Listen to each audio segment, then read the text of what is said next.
Thank you, Ethan, and welcome everyone to our information session about our digital transformation program. You are interested in the next offering, most of you, which will be starting in April. This is the second offering of the program, which ran very successfully in the fall, and I'm looking forward to as many as possible of you being able to join our April offering and working together through the program. This is an introduction to me. You can find more information in my LinkedIn profile, which you're welcome, of course, to access. It's publicly available. But I am the author and instructor for the Digital Transformation Program.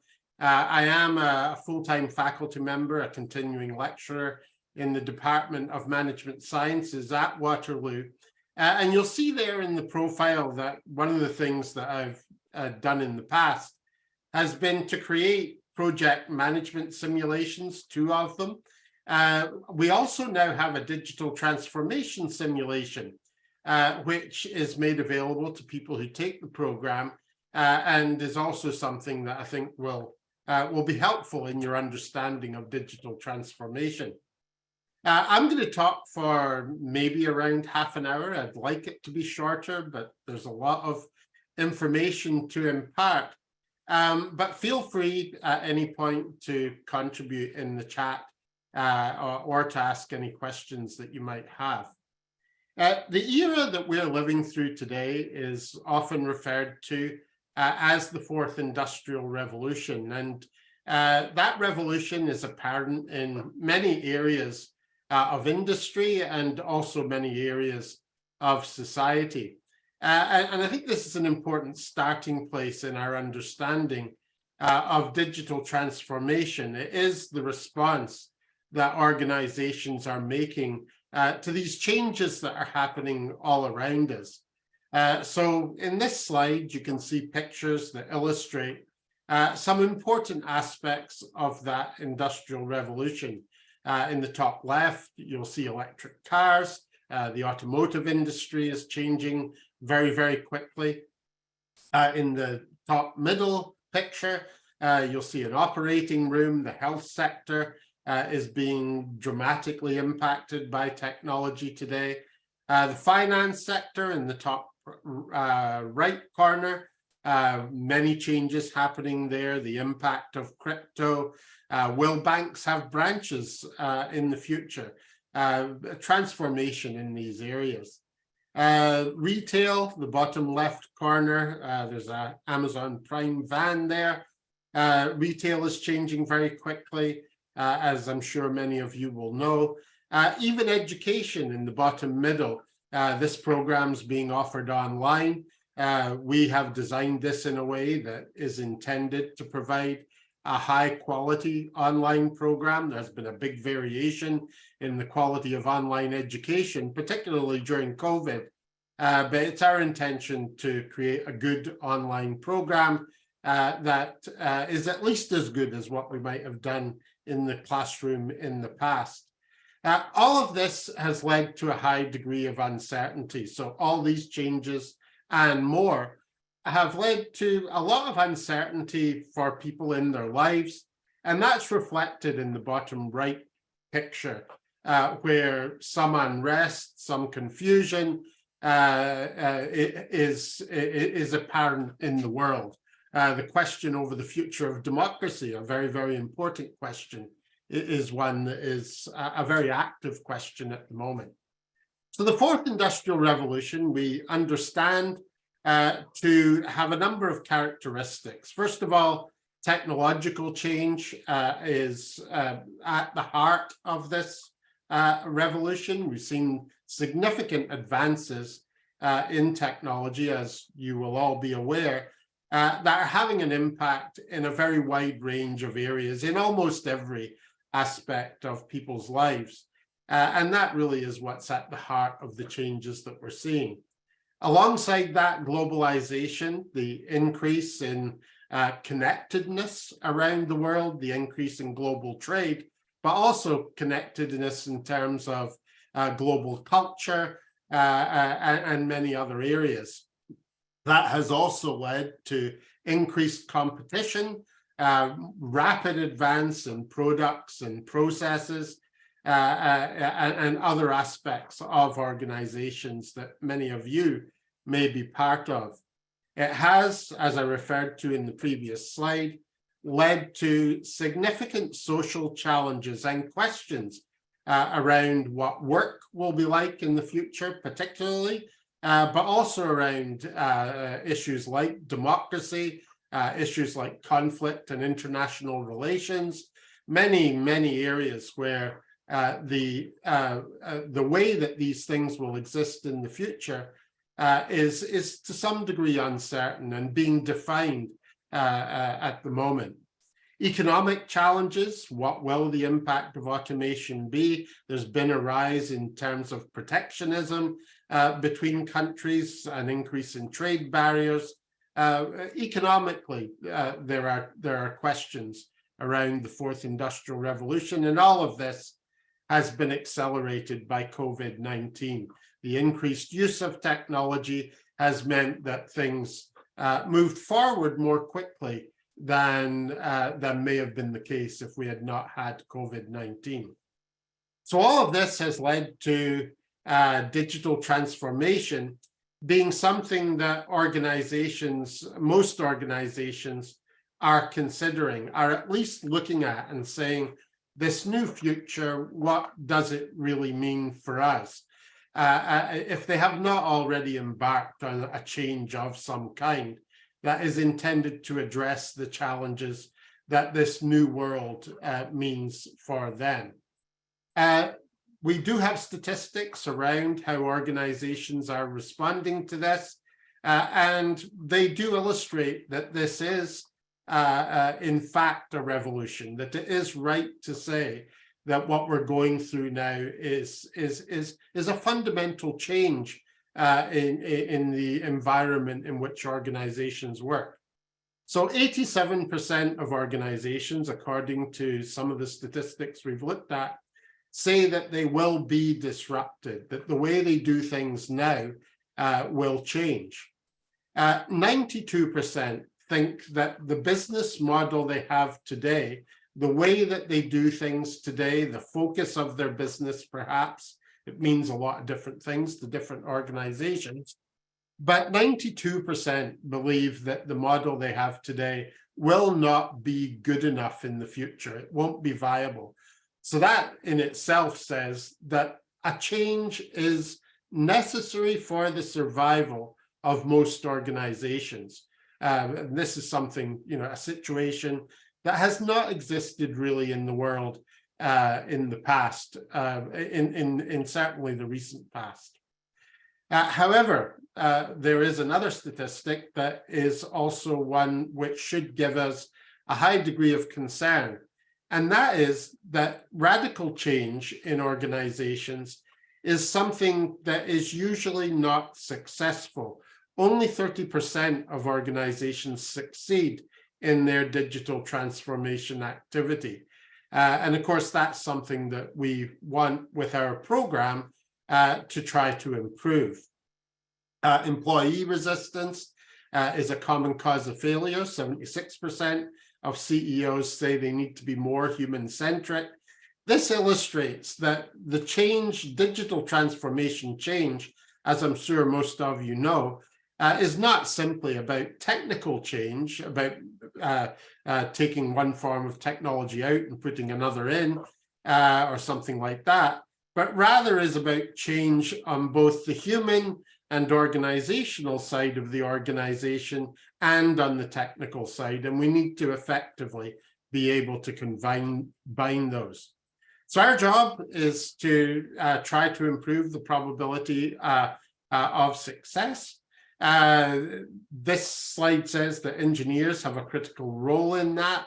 The ability for the technically skilled people to work effectively with the rest of the business has been important in the past and is even more important today. Our program is designed for both. It's for engineers and it's also for non-engineers.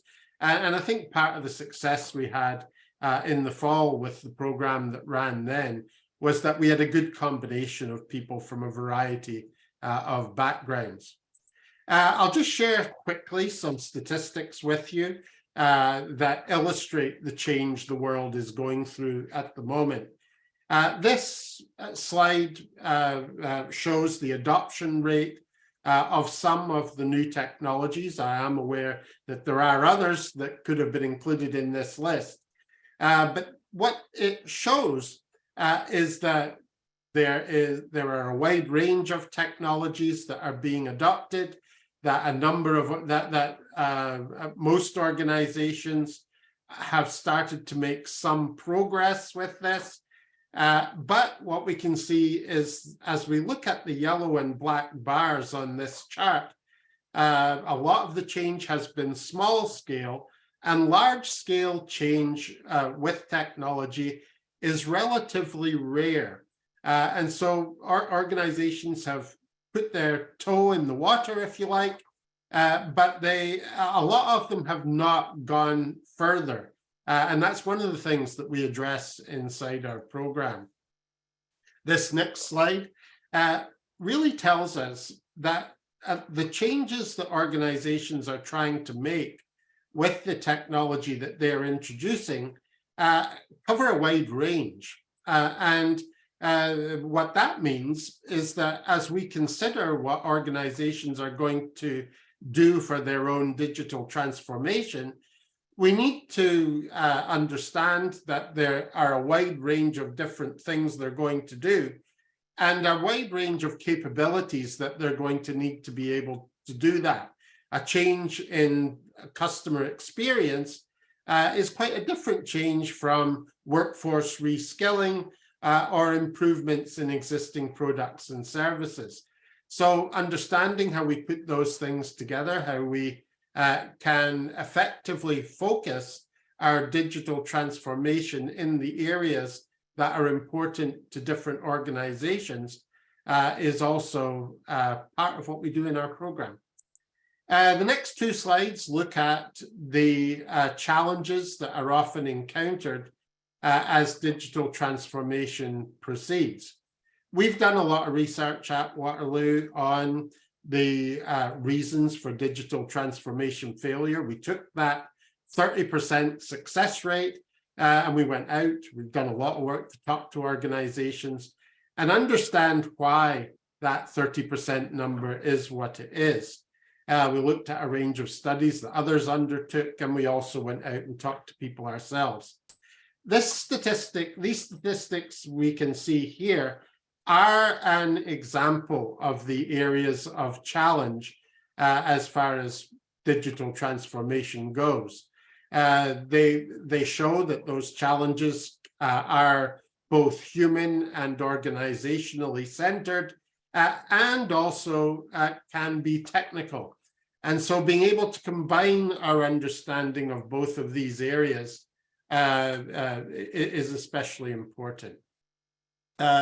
This next slide of challenges, the second slide of them, continues that emphasis really. It simply says that we need to be able to consider the changes that we're making and incorporate into our digital transformation activity human and technical aspects.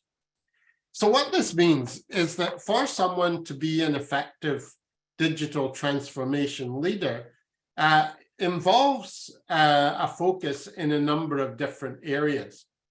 First of all, that leader needs to be able to take a broad view and understand the impact of the fourth industrial revolution on their organization and of what the opportunities are that emerge from that new world for their own organization itself. They've got to be able to take that strategic view.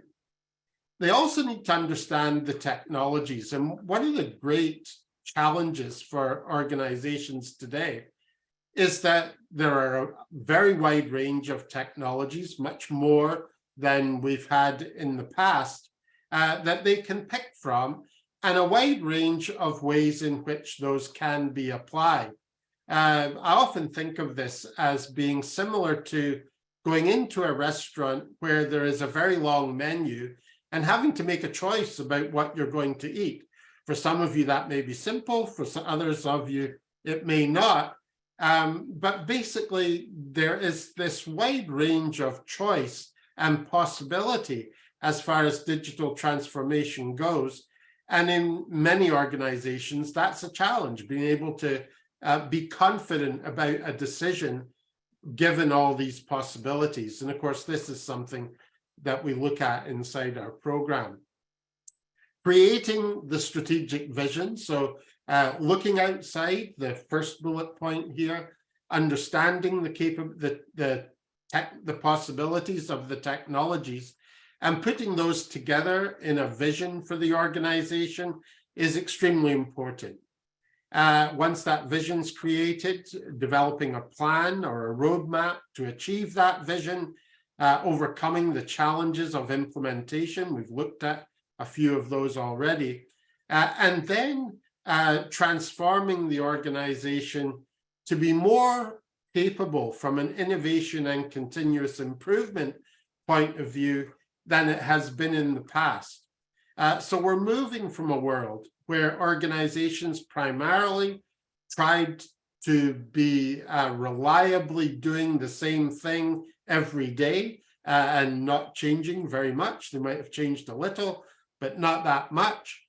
We're now moving into a world where much greater capability in terms of innovating and continuously improving and continuing to respond and lead the rapidly changing world is much more important. And we've talked about this for a long time. Most organizations are still not very good at it, and it's important now, more important than it has ever been.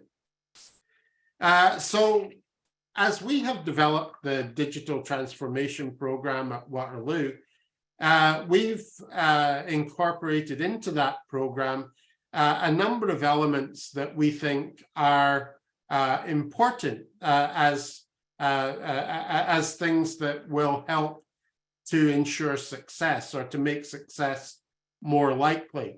I thought I would share these with you because even if you don't take the program, it would be good for you to get some value from the time you're spending here. So these are some tips that may be helpful and which are incorporated in our program. First of all, to adopt a structured approach. It is very important to be carefully organized with the integration of your technology and business aspects of the change that you're making, to take a very careful step-by-step approach to making a significant large change. This isn't simply about encouraging everyone to change. It's having a structured step-by-step approach to the change itself. Secondly, having a market-focused vision. Clearly, the changes you're making with technology need to be very clearly related to your performance as an organization and your success inside the market or with whatever audience your organization works with. The two have to be very carefully integrated. Thirdly, effectively combining different disciplines. And this is something that we have talked about in universities for a long time, where we've said that it's really important that whatever degree people take, that they're able to work with people from other disciplines, because we know that combining those capabilities is what's necessary for organizations to be successful. Again, this is more important than it has been in the past. The people who are good at working with people need to be very effective at working with the people who are good at technology, and both of those need to be able to work especially well with the people who are more commercially or business oriented. That is something we've desired for a long time, and it continues to be important is more important than in the past. Organizational knowledge needs to be transformed. Everyone needs to be able to understand more about technological change, both the technical and the human aspects. But at the same time, that knowledge needs to be understood from the point of view of the vision that the organization has. It's not simply about trying to get everyone to develop knowledge and apply it in the way they think is best. It's important that there be a focus to what the organization does.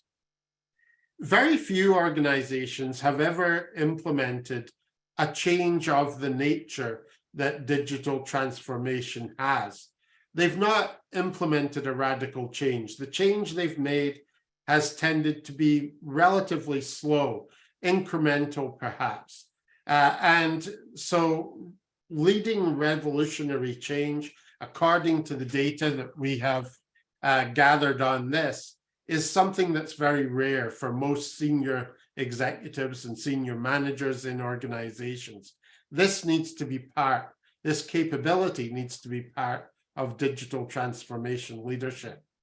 Really empowering employees. I talked about innovation and continuous improvement. Employees need to be empowered to make improvements and to contribute to the transformation the organization's making, but they also need to be accountable for the changes that they're making. And then finally, all of these things need to be kept simple. When you're making a large-scale change in an organization, complexity is your enemy. It's really important that that be kept simple, that everyone can contribute and participate and understand the changes that are being made. It should not be complicated. Okay, in our program, we've based it very much on the real experience of organizations of digital transformation. One of our motivations as we created the program was that we understood the messages often that organizations were receiving, especially sadly from some of the technology vendors. The messages were that it was relatively straightforward, relatively easy to make technological change happen. I'm sure most of you know that that is not true. And so we wanted to base our program on the reality that most organizations face. One of the ways we emphasize that inside our program is with case studies, which are interviews that we have gone out and recorded with people in a wide range of organizations, more than you can see listed here, but basically from a range of sectors as well: construction, engineering, and manufacturing with Boeing, Interact, the financial sector, government with the Estonian government, BDC, Business Development Canada, as it once was, another financial institution, BC Forestry for extractive sector, power generation with OPG, and of course the Bay for retail. So we continue to add to our bank of case studies. There are more than you can see here, but you'll see that they do reflect a wide range of sectors. So our course, expert instruction from University of Waterloo faculty, that is, I guess our program is based on the research that we've done. We regularly work in the digital transformation field, and I hope that gives us a good degree of expertise in what we do. This program, it's online, but that doesn't mean that you simply are given access to materials and work through those at your own pace. Our program's much more active than that. Every week we have a 1-hour Zoom session on Fridays from 12 till 1. It is recorded if you can't attend, so you can play the recording later. But you're also expected to participate in discussions with your peers and to network with them as the program proceeds. So each week there are discussions inside the course that focus on the areas that we're covering that week, including the application of what you're learning in that week in an assignment that you post and share with your fellow attendees.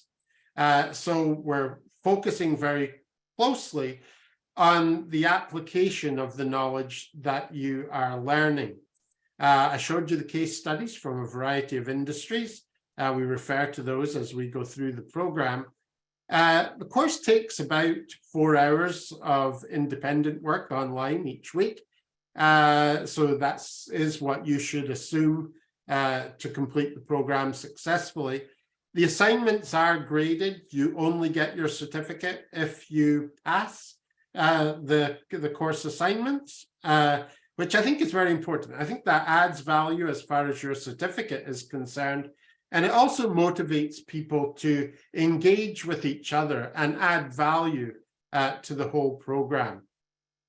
There is a capstone project in which you take the knowledge that you have gained inside the program, or that you are gaining inside the program, and apply it in a project inside your own organization, which we allocate for each participant 1 hour of consulting support around that project or around any other aspect of digital transformation that you have in your organization.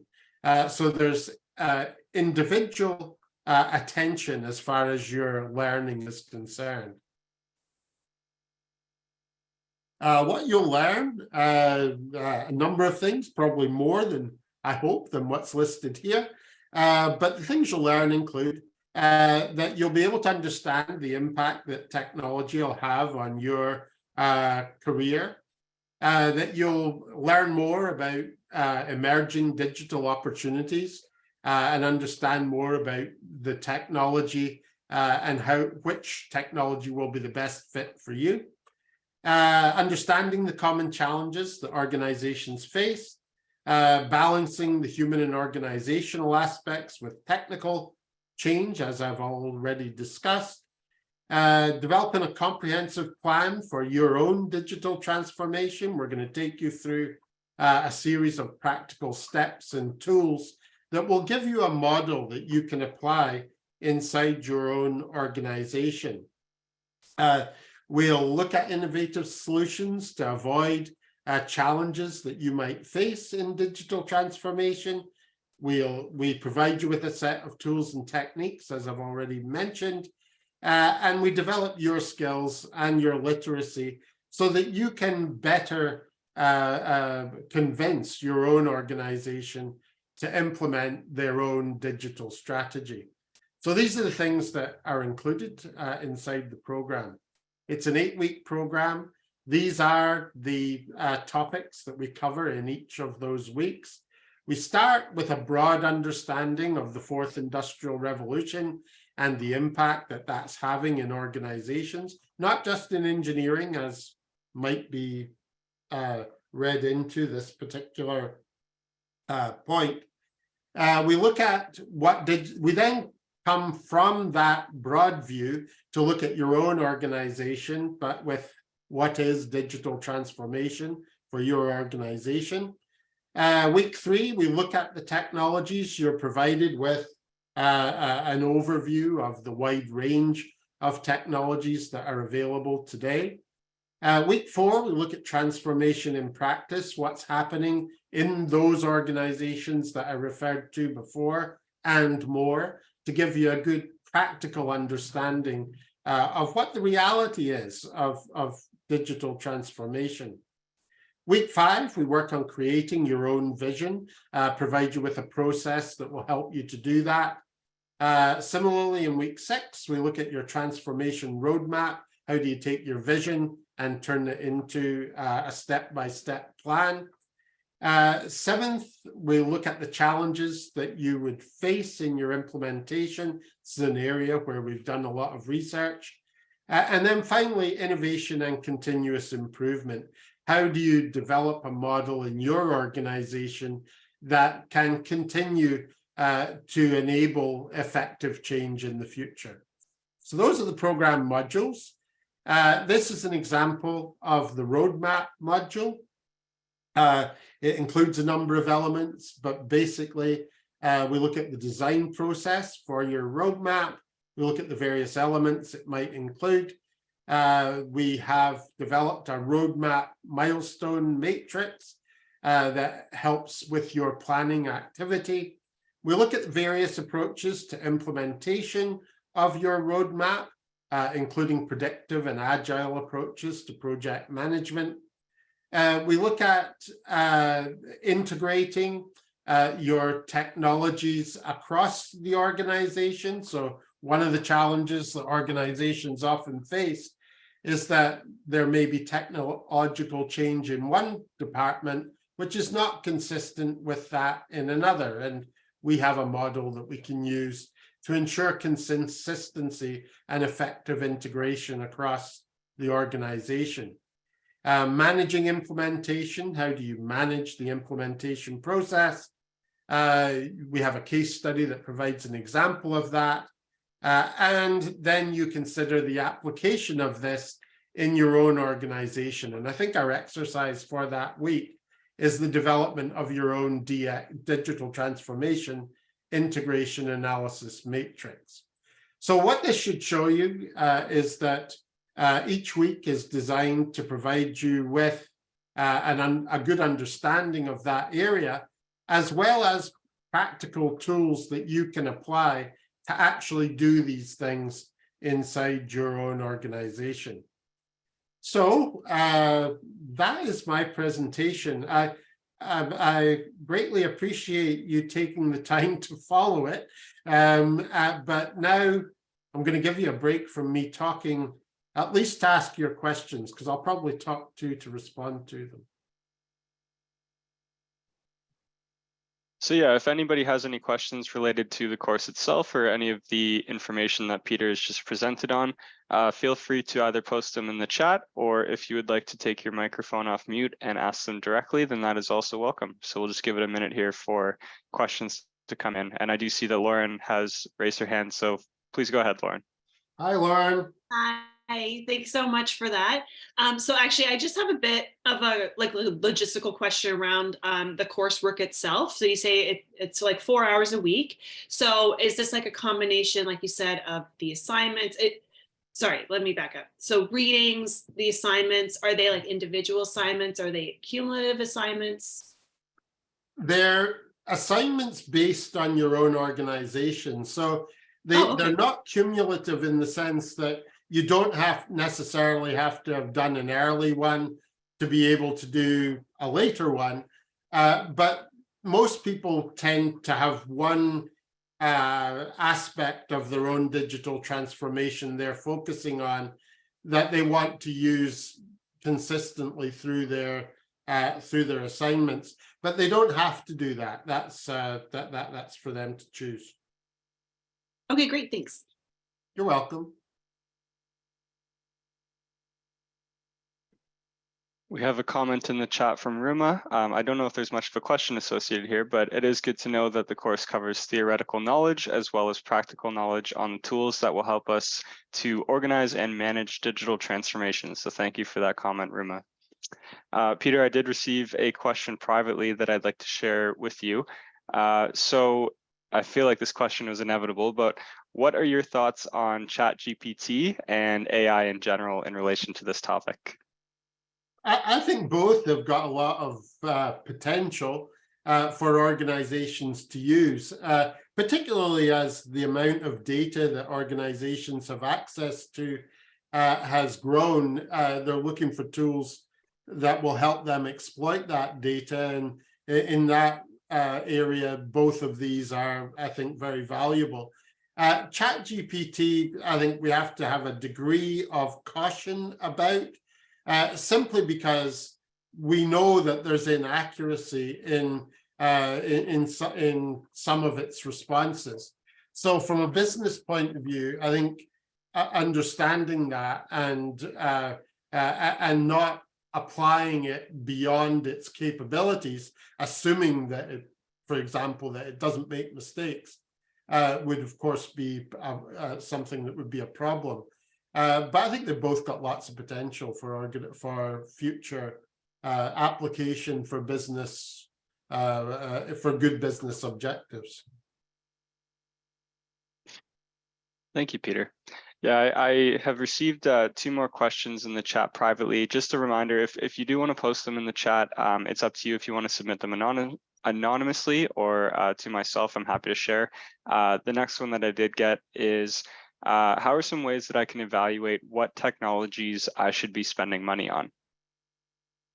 I think the starting point in which technologies you should spend money on is to have an understanding of what's happening in the world that your company inhabits. So what are the things that are happening with your customers? What are your competitors doing?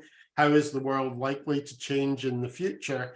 And then that helps you to consider where you might be applying technology to that, and then to go and say, you know, which are the best technologies for us to use, and how does that align with our own capabilities as an organization? Basically, the answer to your question, I think, is you need to put all of those things together. And that's why I think you need a good structured planning process to do that, because you've got to take the knowledge from the outside world, you've got to take your knowledge of the technology, and you've got to take your knowledge of your own capabilities as an organization. And so a structured approach to that, I think, is necessary to be able to do it well. You know, you really need to have a structure that forces you to carefully consider and integrate all of those areas. Thanks, Peter. Our next question in the chat is asking about what discount options are available for this course. So I'm happy to touch on that. We do have a few different options in terms of discounts that are available. Some of them are particular to certain criteria and others are not. So I'll try to run through them real quick here. If you are a UWaterloo alumni, there is a 10% discount from the course price. If you are a partner or a member of OSPE, who's our partner in delivering this certificate program, there's also a 10% discount through that avenue as well. Alternatively, if neither of those apply to you, we do have an early bird price that is live on the website right now. If you're looking to take advantage of that early bird 10% discount rate, then we would encourage that you register prior to March 18th, as that will be the deadline for that. If you're looking to get into this course with a couple of your colleagues, we do have a bulk registration option as well. That one is 15%. So if that's something that you and your colleagues at your organization are looking to pursue, just feel free to email us at watspeed@uwaterloo.ca and we can discuss further about how to take advantage of that. I will post a link here in the chat for anyone that wants to read up a little bit about those discounts that I just ran through. So our next question, Peter, does the course get into details of SharePoint and digital form creation, etc., things along that line? The simple answer, I'm afraid, is no. We don't look at detailed technical capabilities, or we don't provide detailed technical skill. So that type of thing is really not what we do. Our focus is on the strategic aspects and the implementation aspects of digital transformation. Thanks, Peter. The next question we've got here is directed to you. So you mentioned that these successful digital transformation leaders would need to be able to work cross-functionally and in a cross-disciplinary manner. Are there any particular experiences or skill sets that would help someone succeed in this course and the application of the concepts that are applied in this course? I don't think particular skills in those areas are necessary to succeed in the course. And we introduce some tools that are useful to be able to work more effectively with the human side of change inside the program and to work with other disciplines. But you don't need to have those when you come in to be able to be successful. I don't know if that answers your question. That one was from Harry. So Harry, feel free to comment in the chat on that. Our next question here, does the course address questions or issues of possible tech debt that may arise?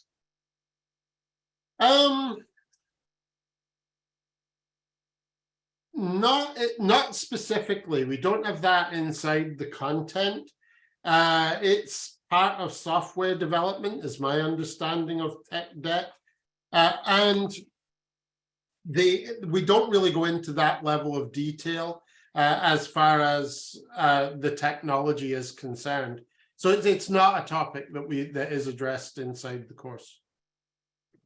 Thanks, Peter. Our next question here was sent to me privately, so if anyone's in the chat, this is why you won't see it. But do you see a place for traditional methods to remain in our lives today, or should we abandon the traditional methods that we're used to? For example, the wide availability of the internet, it has greatly reduced the need to research via a library or interacting with experts, things along that nature. So do you still see the need for traditional methods, or do you feel like we're on the path to abandoning a lot of them? It's a big question.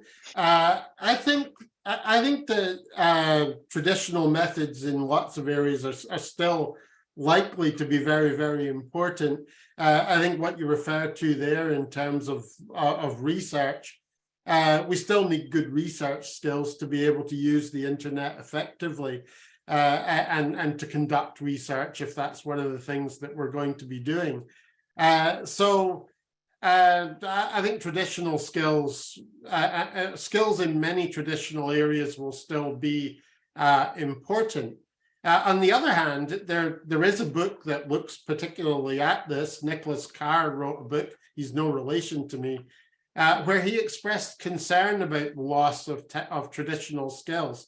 The example that he used was an airline pilot, and whether being on autopilot all the time and having the plane able to do more things by itself would mean that when there was an emergency situation, the pilot wasn't able to save the plane as easily as it might have done when it didn't have that automation. And that may be a point that has a degree of importance, but there are lots of skills that we've lost in the past that no one today would say that we're worse off because we don't have them. Riding a horse might be a good example, where 100 years ago, probably everyone could ride a horse, or many people could, but of course we've moved on to cars. So I think there are lots of traditional skills that will remain important, but there are also some traditional skills that are likely to be less important in the future, and I don't think we're necessarily worse off as a society because of that. Thanks, Peter. That's very insightful. Our next question that we have here, and feel free to let me know if you feel like we might need a bit of expansion on this, but can you explain more about what we will learn in relation to integrations? Yes, so I think what's necessary for effective digital transformation is that we put together the three aspects I referred to earlier. I think would probably be the main categories. That would be technology, human and organizational, and commercial or business, that we are able to combine those effectively. And we might add to that integration across an organization, between different silos or functions that might exist there now. So that'd be another area perhaps of integration. I think the challenge we face, I dealt with this question in a webinar last week where that was a topic. And I think what's happening today is that there is a wider range of technologies available, and that creates challenges for integration. The uncertainty about the business environment, about what direction an organization should take and what choices it should make about its business, is also greater than it's been in the past. And as far as people are concerned, there is a perception, there are some conflicting studies, particularly this week about this, but the idea that wellness, that employee wellness is an area where we need to give more attention is very current today. So I think integrating all of those things is harder than it has been in the past. We've always argued in the past that it wasn't important to integrate these things effectively. If we don't integrate them effectively, clearly that's something that would not be good for an organization. Now it's more important we do it, and it's harder to do it because of these conditions in each of these three areas that I've described. So what is the solution to that? The solution, I think, is for us to have formal tools and templates and models that we can use to help us to focus and make good decisions, focus on and make good decisions about that integration. So that's what you learn inside the program, Ingrid, about this. It's something that we think is very important, and we think we've developed tools that help to do it better. Awesome. Thank you so much, Peter. Our next question here is relating to something that you mentioned regarding the challenges for digital transformation, that traditionally teams have struggled to keep up with the pace of how digital teams are working. So does the course cover any techniques related to solving this issue at hand? Yeah, we look at issues related to developing the capabilities of traditional teams. So we look at skills and the development of skills. But part of this, I think, is also about the culture of the whole organization. So one of the things that we've often seen is that digital activity has been separate from the activity of the whole organization, of the rest of the organization. You know, they've set up a unit that is going to focus on innovation or technological innovation of some kind. And that is partly why in the slides that I showed small scale and large scale technological change as yellow and black on one of the slides. And moving beyond small scale has been quite difficult because of challenges like this, where the digital work has been done in one area and organizations don't know how to broaden beyond that. So we cover that in a number of areas of the course, in terms of skill, in terms of integration, in terms of the structure and planning of how digital transformation takes place. So the course covers it. I think it's fair to say that there is not one set of techniques that would just focus on this. I think it's going to be your effective management in a range of areas that we cover in the course. Awesome. Thank you, Peter. Our next question is kind of a two-parter, so I'll let you give it a shot, and then if I need to add any context, then I'll jump in. So someone is asking if OSPE has any influence on the course content itself, and if somebody were to be a registered OSPE member, what are the benefits to that when taking this course? Okay, we talked about the content of the course with OSPE, and that influenced some elements of the course in the sense that we wanted to make sure we were incorporating the understanding of engineers and people with a technical background who came into the course, that what we did would be relevant for them, that it would be focused in areas that they would find value in the program from. At the same time, we also talked to other groups who were non-engineers about areas that would be of benefit to them, because our objective, as we were talking previously about integration, was to be able to integrate these things effectively.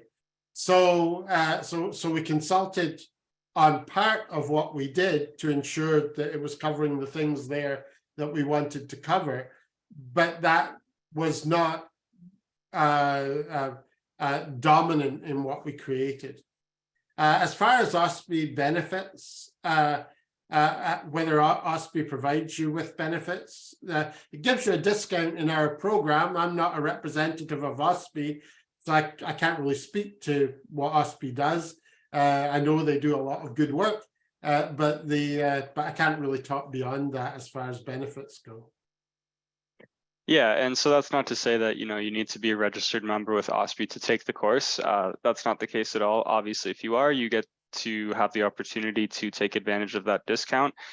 Given that it is National Engineering Month, and I know we have a lot of engineers in attendance today, I think it's also worth mentioning that if you are a professional engineer, upon completion of this course, you would be eligible to receive 40 continuing professional development hours from the Ontario Engineering Academy, which is part of OSPE. So just some food for thought for those engineers that are either attending or watching this recording. So our next question that we have here, how would we know which technology is required for transformation in our organization? A great question, because that is something that a lot of organizations are thinking about today. They look out, as I described earlier when I talked about the menu, and the menu with a lot of choices. That I think is partly, what is there at the moment. There are a lot of choices that could be made, and what's important is that the choices that are made are the ones which will provide the most benefit to the organization. At the same time, the world's changing very quickly, and so it's really important that you understand very much how the right strategic choices for your organization. What are the new products that might be desirable? How can your processes best be improved that will contribute to your strategic goals? There's a need to integrate all of those things. So my answer on, how do you know which technology is best for transformation is that you need to put all of those things together. And there is a structure for that provided. There are tools provided for that inside the course. But also it's necessary, I think, to combine people with a range of capabilities. Some people who know the business, as I've said before, some that know the technology, some that know the human side of things, and enable effective collaboration to get that, to come to a good decision. That's how I think, is combining those capabilities in a structured way. I think you've got to do it in a way that makes sure that that is an effective decision-making process. Thanks, Peter. So for the next question, I know you've touched a little bit on the background of where this content was developed from, but this next question is asking, are the tools that are taught in this course developed as a result of the research that's gone on at the University of Waterloo, and in particular, the involvement with industry and digital transformation experts? And to further on that, do we have any case studies in the course that come from alumni using the tools from this course? And I think that lends to the how many offerings we've had, so you can touch on that as well. Yeah, thanks. The tools are developed by both would be the simple answer. We've done our own research, but that research has been with digital transformation experts, as well as with practitioners, people working in their own organization. So the simple answer is that the tools have been based on all of that, I think would be the easiest way to describe it. Do we have case studies of alumni applying the tools? Yes, in the sense that they used them in the first offering and have used them in their own organization as a basis for that. We don't have formal case studies that we've written up, as you might understand a case study to be, that we are including at the moment. There just hasn't been the time to do that since our first offering concluded just before Christmas. So, so we haven't got case studies that you refer to, but we do have many examples of the tools being used effectively. Awesome. Thanks, Peter. We have one more question here. It's a great question. I do want to be cognizant of time. So if anyone has any other questions come in, just be mindful that we will do our best. But if this is our culminating question, then this one's for you, Peter. So one other issue with large scale change is how fast things change along the way. So by the time we complete the change, the landscape itself has changed again. Is there any advice on how to deal with this? Innovation and continuous improvement, I think, is one of the answers to that. When we talk about digital transformation, we're not simply talking about a one-time change, as I'm sure most of you would know. We're talking about ongoing change as an organization. So the processes that we introduce inside the program are ones that should be continually revised as you go forward. There needs to be a continual view of what's happening outside the organization, a continual review of your own capabilities, and a continual review of the technology, so that you're able to continuously update what you're doing. That's a fairly simple answer, I think, to your question, but is really what organizations need to be able to do. I think the thing I find most interesting about this is that it's really hard for organizations to do this. And I think that's because they've been designed not to change. It's been beneficial to organizations not to change. Many of them have introduced processes now that allow them to change a little, but they're still way short of where they need to be. And your question really is based on that, I think. Awesome. Thank you very much, Peter. That is the last question that we have in the chat right now, and we are coming up on 1 o'clock. So Peter, thank you very much for your presentation today and for taking the time for this question and answer. Thank you everybody for attending. As a reminder, the next start date for this program is April 14th, and registration for that date is live on our website right now. If you did enjoy this info session and you have a friend or colleague in mind that you think would be interested in this program, please feel free to share the recording with them once we do distribute it.